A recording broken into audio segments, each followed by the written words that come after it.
Hey everyone, Curse Deck Builder here, making our way to 10,000 decks assisted, and here we are looking at Anikthea, a enchantment reanimator deck by Rel. Rel says, I find that the deck struggles to close out games and definitely has some issues getting going. Turn 1 and 2 is usually just me playing a land and nothing else, while turn 3 is when I can start getting ahead with some enchantments. I'm not sure what I'm missing from the deck, but it feels like I'm missing something. The current brew has me trying to lock opponents out of the game, and I'm thinking there's something I've overlooked. As for budget, they say, budget would be the only restriction. I've got most of the expensive ones, but I'd rather not spend more than $15 on any given edition. That is definitely a budget we can work with. $15 is a huge amount of money to spend on a card, if you ask me sometimes. And so we've got a lot we can pick up to fill in the deck. For those who've watched other of my episodes, I really like Anikthea. I actually, on the desk behind me, have been brewing Anikthea for a while. I just haven't had the chance to sit down and just, really put it together. So this is really fun, and the timing is really, really good. So with that in mind, let's get right into it. If you'd like to take a look at the deck list we're talking about today, or if you'd like to submit your own deck list to me so that I can make a video assisting your deck, please check the video description down below. So who is Anikthea Hand of Erebos, and why is she our Abzan Enchantment Reanimator Commander? Well, she's 5 mana, once again white, green, black, as Abzan. She is a legendary enchantment creature, so she is both an enchantment and a creature, and a demigod. She is a 4/4, and she has a lot of abilities. 2 of them more combat. So she has Menace, and other enchantment creatures you control have Menace. Those are nice, but the main reason we're playing her is for that last text. Whenever she enters the battlefield or attacks, you exile up to 1 target non-aura enchantment from your graveyard, and then you create a 3/3 black zombie creature that is also the enchantment card. I don't know why I said that weird. You create a copy of that card, but it's also a 3/3 black zombie creature. So, the way she works, I really like the flavor of this. Coming from Theros in a Greek myth set, she acts like a titan. Titans are the cards like Grave Titan, Frost Titan, Inferno Titan. These are creatures that they trigger on attack and on ETB. They're very, very strong because they have both of those triggers. So it's cool that she has a Titan ability from the plane that actually has Titans. So with that in mind, she's very well costed. A 5 mana 4/4 is very, very good. And I think she's just very, very strong. And there's a lot you can do with her. I will note, when she first came out, I think because the commander decks were so expensive, it was really hard to get a copy of her. So I got that, the cardboard cutout that comes in with these decks these days for $1 instead of buying the real card. Because if you're playing her as a commander, you just need the cardboard one. But I think nowadays you can get her a little cheaper. So with that in mind, let's take a look at the deck. Now, looking at what Rel is saying, I think I can kind of see some of the things that are going on here that are slowing down the deck. If we look around, we've got 36 lands, which isn't bad, but we could make it 37. I don't think that's too bad. We have a lot of ramp here at 2 mana that I really like, so I think 36 is fine. We go and we look at our curve, and our curve is kind of clumsy. You can see we go up to 3, bounce down to 4, go to 5, 6. It kind of feels a bit like a Reanimator curve, but not really, right? Traditionally, Reanimator style decks, or decks that try to cheat out plays, creatures or spells or what have you, have kind of the bulk leading up to the first few turns, up to 4 mana, and then it just kind of peters out at a very kind of plateauy way. I don't know if this makes sense if you've seen these I see a lot of decks these days, so maybe this is just something I've noticed. But we generally want a large collection of cards that go to up to 9 mana, but you don't mind because you're going to cheat them into play. This deck is kind of a little all over the place in terms of mana cost, but it's not too much of a problem. So looking at the deck and looking at what Rel said, I think the way I want to attack it is, I feel like the deck runs, and this is common in enchantment decks, the deck runs a lot of must runs for the colors, right? We're playing Sithis. We have to play Sithis. We also get to play Sithis, but Citizen Champion, right? Eidolon of Blossoms. where it's Enchantress, there we go, Enchantress's Presence. You know, these cards that just show up in every single Enchantress deck. And that takes up a very large amount of our deck. So when we have those, we have a second theme, which is Reanimation. We have a third mini theme of Stax, you know, to lock our opponents out of the game. We start kind of running out of room, and we have less room for kind of maybe cuter or lower power stuff. What do I mean by that? I mean cards like Noose Constrictor, Noose Constrictor and Wild Mongrel were the first cards that caught my eye. Now, fundamentally, I do understand why they would be in a Reanimator deck. You have the cards that are in your hand, you want them in your graveyard, you now have the means to do so. But the thing is that we still need to have this card in play, right? We need to draw this card. So if we have, for some reason, let's say, Necromancer's Covenant in our hand, let's just say it's stranded, and we're just never going to hit that 6th land. We've hit that 5th land for Anikthea, so we have the hope of reanimating it, but it's in our hand. In order to use Noose Constrictor or Wild Mongrel, we then need to draw these cards. And I just don't think that's a good solution to this problem. Furthermore, and I think this is the more important thing, is I don't really see us suffering from this problem, right? Our curve ends at 7 at a single card, and then 6 and 5 is where we find a lot more of the things we want to reanimate. So I'm pretty sure we can cast pretty much anything in our deck. We don't need to discard it desperately, right? There's just going to be turns where you're deciding whether to cast Anikthea or to cast Painful Quandary. And yeah, that's a tough decision. Wouldn't you like both? But I think that's just kind of a cost here. I think that's fine. You can't have everything, and I think sometimes the deck is just going to work out that way. So those are the first things I noticed and I want to cut down on.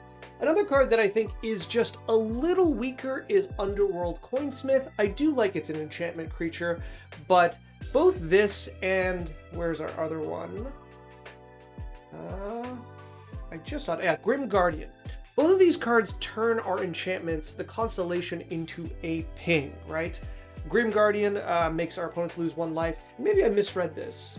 Yeah, you have to activate this ability. Yeah, I don't think this is worth it. First of all, I don't think the life gain we're going to be getting is going to be really meaningful. If our opponents want to pressure us out of the game, they will. And I think at best we're playing maybe 2 enchantments a turn. Maybe, and on turns we're doing really well, we're casting 3 to 4. And at that point, I don't think that life gain is going to matter. We're very far ahead. So with that in mind, all of these are this card is just kind of weak. But I also think Grim Guardian is also a little weak. This is a creature that doesn't do anything until you start casting multiple enchantments. I really don't think the damage this creature is going to do is going to be meaningful, right?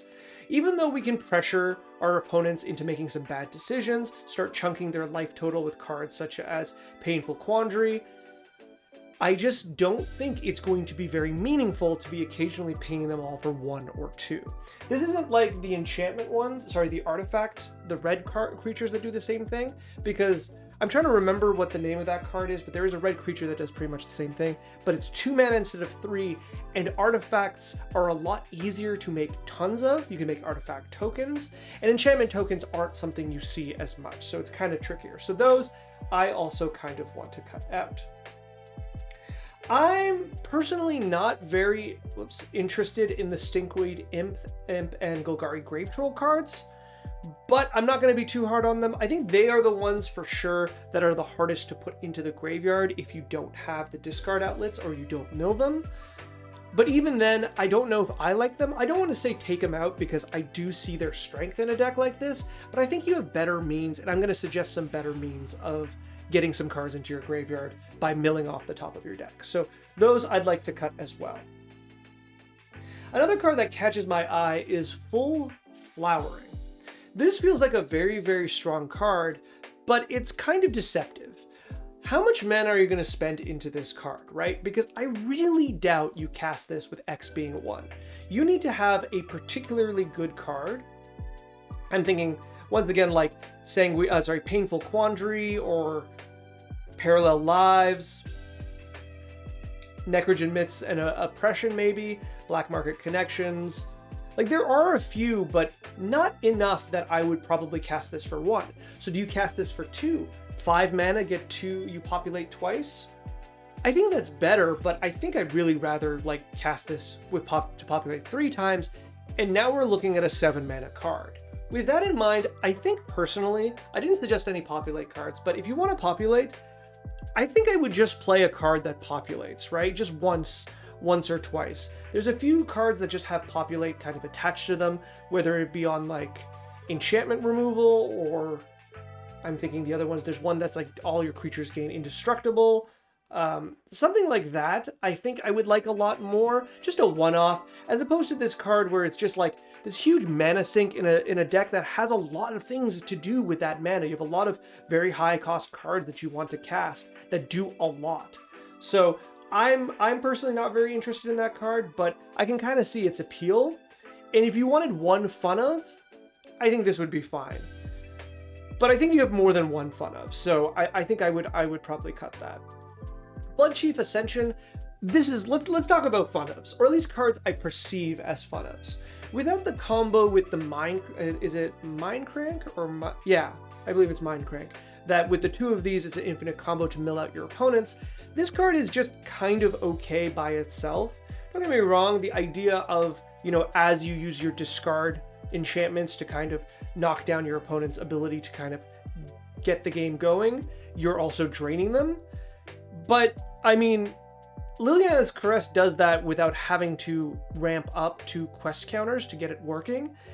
And in addition, I think this is clunky, right? If your opponents are discarding enough cards that, you know, Bloodchief's Ascension actually becomes somewhat relevant, they probably don't have any hands. And if they don't have any hands, you don't need this. You're already winning the game. So I feel like this is kind of win more. This really feels like a card that you cast out early and then doesn't do anything really for most of the game, and then the damage it does is kind of minimal or kind of not that important.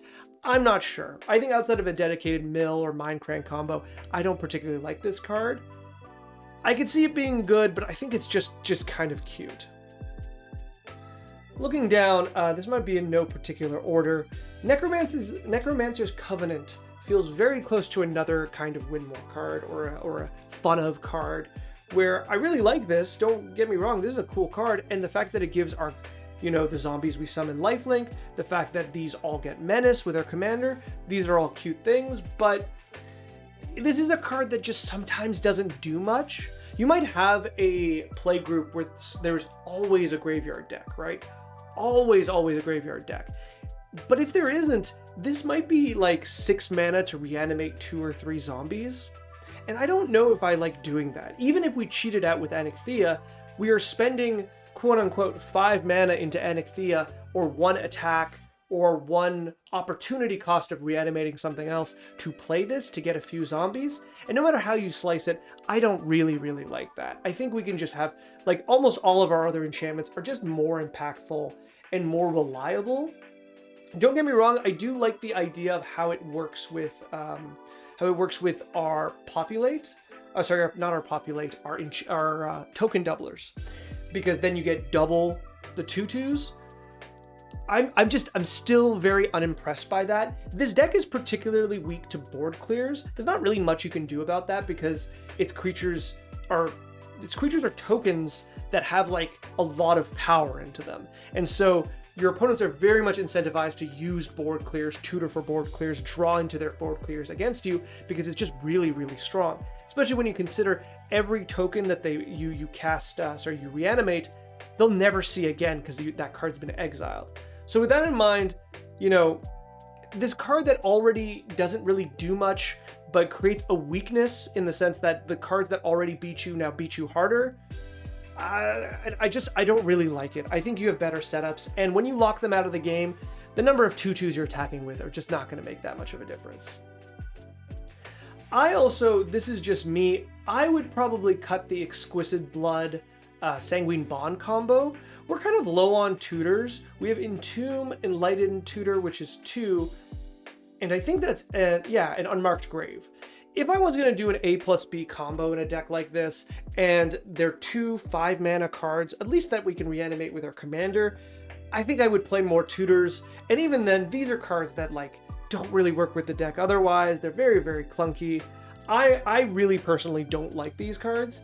I don't think they're a fun way to win, and I don't think they are conducive of making the deck better. Let's put it like this. When we talk about deck strength on this channel, I talk about deck like power and successfulness. These two metrics that I measure decks with. Power is the sheer raw power of cards and combos, and successfulness is the deck's ability to do what it wants. And these cards are really unique, Sanguine Bond and Exquisite Blood. They're very unique because they are together very high on power, but they lower the successfulness of almost any deck they go into. Because almost any deck doesn't get like better when you put 2 5-mana enchantments that don't really do much unless they're together. Now, if you're playing like heavy life gain and things like that, I think that's a little different. But here and now, I really don't think it's worth it, and I think they're just kind of clunky when you can do other things and be a lot happier. Likewise, Wound Reflection, I also don't think this is on theme of what we're trying to do. Don't get me wrong, this is a very, very strong enchantment, and it is very, very fun to watch your opponents just take so much damage from it. But if the goal is to lock our opponents out of the game, Wound Reflection will stop doing something at a certain point of the game, right? Now, we might say that we're just going to find a way to like hit them for 2 every turn and 2 becomes 4. And don't get me wrong, Wound Reflection with a copy of it is, let's say, even stronger, so that 2 damage becomes 4 becomes 8. That's really cool. But that's a lot of ifs. That's a lot of things you have to set up to get this combo going, and I think it's potentially too much. Especially if we're attaching these to creatures themselves, and then board clears are even more detrimental. I don't particularly like it, but I will say this is a flashy card. So if you were going to keep this as a fun of, I completely understand. I would cut the others and keep this for sure because it's pretty funny. It is a great card. Looking at everything else, I think it's just, I just want to note this. So Anointed, we're playing both Anointed Procession, and we're playing Doubling Season, and we're playing, what was the other one? Parallel Lives. So we're playing 3 doublers. I'm going to say this, I don't think you need to take them out, but this is something I like to say, is that I do not like playing this many of these cards. I said it before, I'll say it again. I like playing like 1 doubler in the deck. And obviously Wound Reflection as a doubler is not the doubler, not the kind I'm talking about, right? Like the doubler that works well when you are ahead and the way the deck is supposed to work. 3 seems high. I think 2 is pushing it for me, but when these get going, they're really, really strong. You know, okay, I think I see what the kind of situation of the deck is. The deck itself is a bunch of pieces. It's like an engine deck. So engine decks are decks where the sum of the pieces, the pieces together are greater than the sum of their parts. There we go, we've said it. Which means that once you get your engine together, the deck exponentially grows in power. And these kind of things can all kind of, like, our deck kind of works this way, except for instead of like an artifact-based engine deck or like an Aristocrats engine deck, which starts at like 1 or 2 mana, our deck kind of starts at 3 mana, like you've said. So all of these doublers feel very win more, because let's do the win more check. Are any of these good when you're behind? No, they're all actually really bad when you're behind because they don't do anything. Do they do anything in neutral? I think they're fine in neutral, but they don't add to board state. They demand you to take another action for them to be useful. So to me, they're kind of mid to low in neutral. Are these good when you're ahead? Absolutely. These are phenomenal when you are ahead. And are these good with your commander? These are amazing with your commander. Now we can put another asterisk and say, are these good together? Oh, they're even better together. And you're starting to get the idea, right? The weight's very much on one end of the scale. These cards very much so fill into that win more slot to me. And all of them being 4 or 5 mana and, you know, all of them needing your commander, to me, it's just a little much. Like I said, I'm not going to tell you to take them all out. They're expensive cards, and they're really, really fun when they work. But I will note, I would play 1 to 2, and I'll leave that for you to decide. The last card I want to talk about is Battle for Bread card, because this is kind of this is kind of a token doubler, but it doesn't really work that way, and I wanted to take note of it. I think this one's fine. It's a saga, so the creature will die eventually, even if it's a zombie. But beyond that, it at least does something, right? It becomes a late doubling effect after creating a few tokens. Is this card really, really good?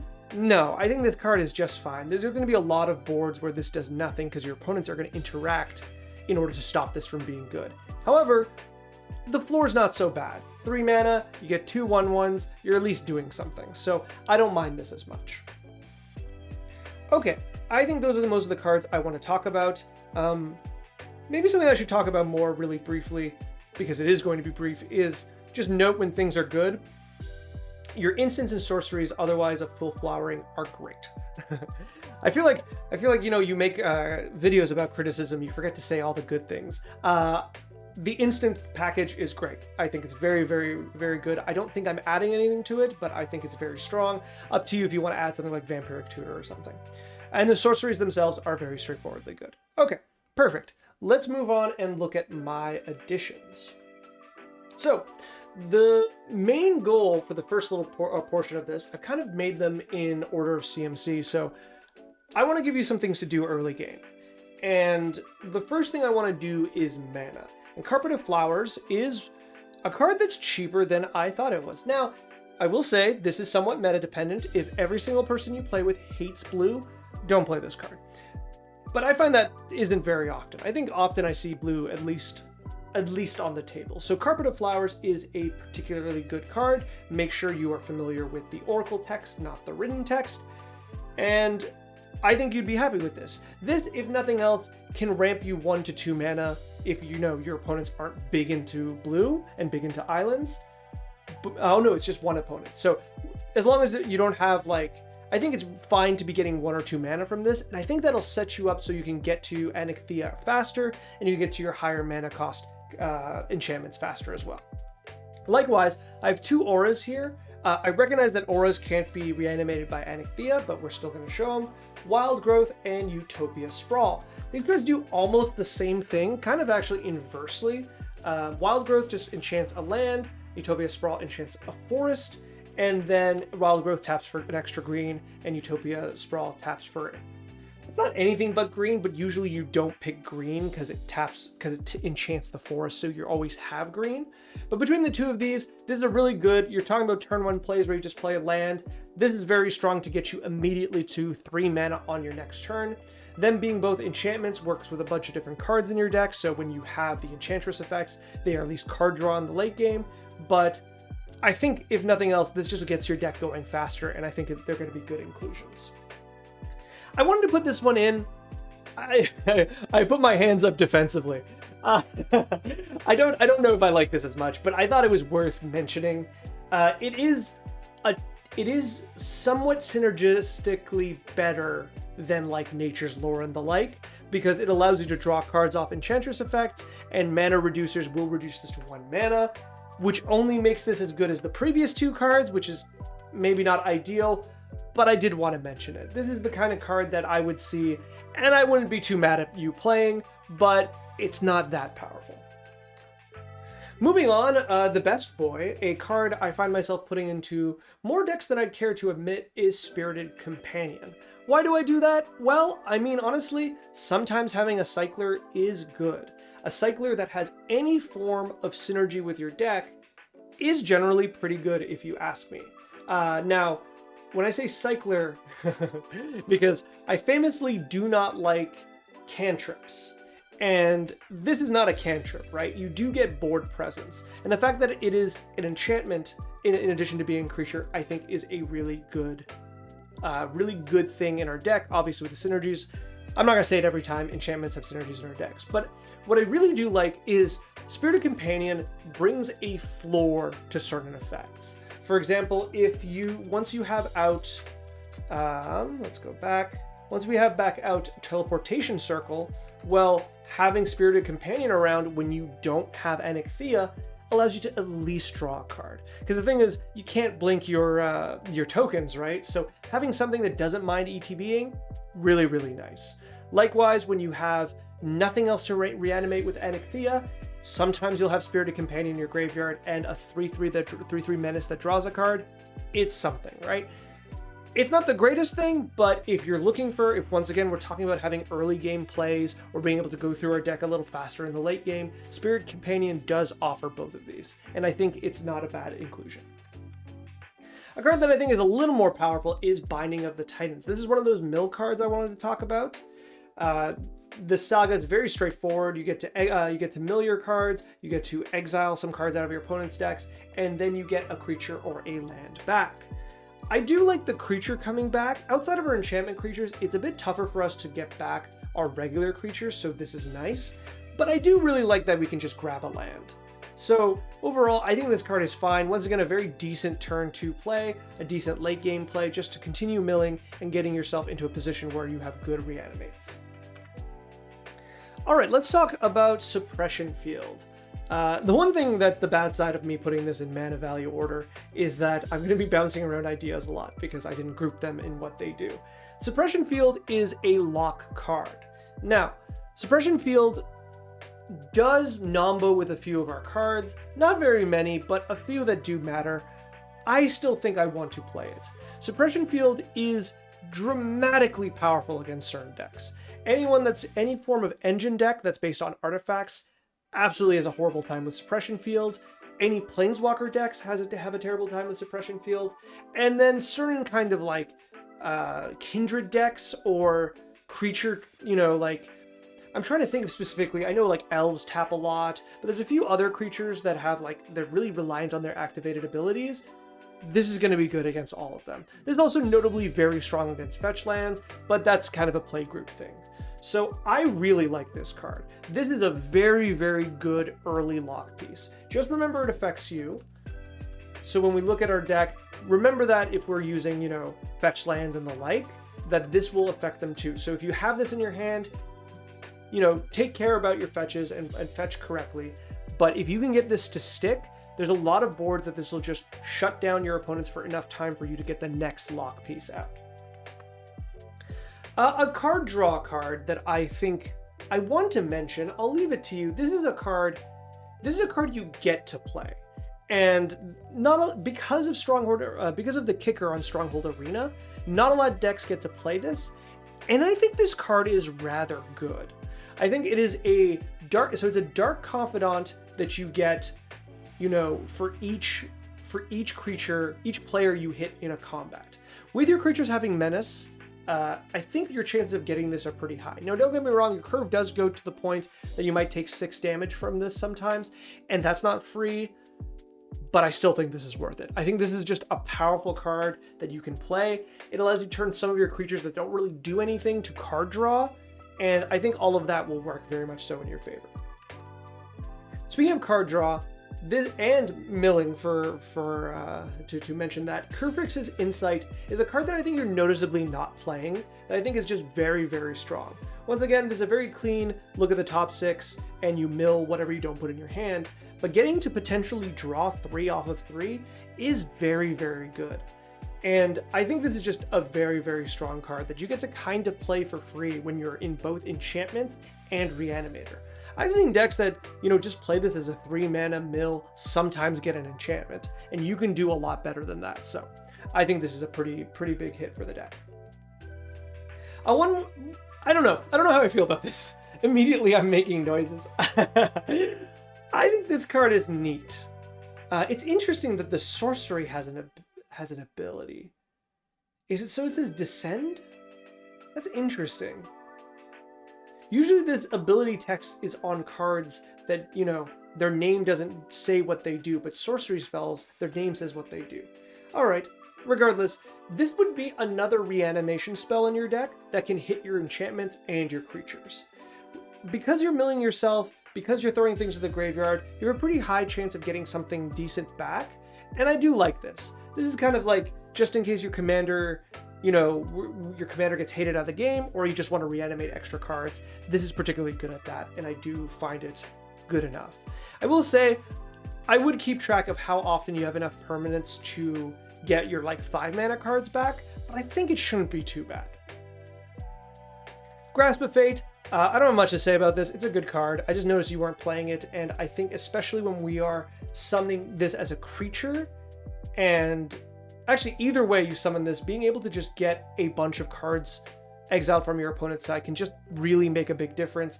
It's just an efficient card, and if you politic this correctly, you'll have opponents that are incentivized to leave this on the battlefield. So you were asking about cards that you may not have thought of for hating out your opponents, and I have a few of those. And Infernal Darkness is probably the most important one, or the strongest one. Infernal Darkness makes all lands tap for black only. And though this won't affect their mana rocks or their mana dorks, this is a pretty strong card. Now it's going to cost you a mana and a life cumulatively, so you can only keep this for so many turns, but after this card goes to the graveyard, you can just reanimate it for another few turns as well. This can provide a pretty good lock against certain opponents, especially obviously opponents that do not play black. I think this is worth running. I think it's very, very strong. It might get some hate, but I mean, you're playing kind of a Stax reanimation deck. You'll get some hate. It's all right. Kind of out of place here, but Binding of the Old Gods is just another card that I feel like you're missing. It is both ramp and removal. Not much to say. Alright, back to Stax. Eldest Reborn is also noticeably missing here. I think this card is just very, very good. I think it's one of those things that people don't play it, I think because it's uncommon. I know it's a weird thing to say, but you know, you go and you look for Stax pieces or like enchantment cards, and you're looking at rares and mythics primarily because of the strength from there. I think people just forget to look at this card. This card is just very, very good. Because it's one of those each opponent cards on both of the first two abilities, you're going quite a bit high on card advantage when you cast this, especially, I mean, only if your opponents have creatures on the battlefield or cards in hand, but if they have neither, don't cast this card, and you're probably winning the game.